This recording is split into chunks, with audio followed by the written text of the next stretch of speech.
आप देख सकते हैं आमलेट तैयार है। हमारा आमलेट यहाँ पर खाने के लिए तैयार हो चुका है। अस्सलाम वालेकुम। आज हम बनाने लगे हैं अंडा आमलेट। देखें 5 अंडों से हम काफ़ी सारा आमलेट बनाएंगे, जिसके लिए यहाँ पर मैंने 5 से 6 आमलेट प्याज कट किए हैं।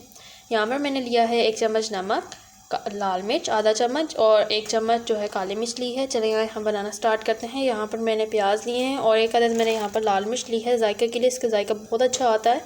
चलिए यहाँ बनाते हैं। पहले तो प्याज को हमने इस तरह से अच्छे तरीके से तल लेना है।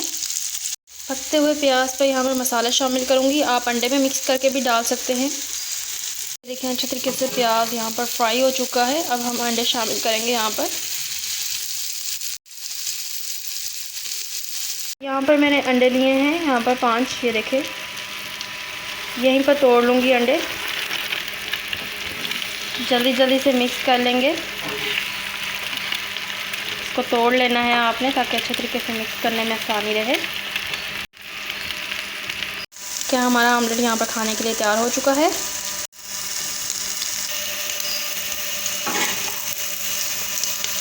आप देख सकते हैं आमलेट तैयार है।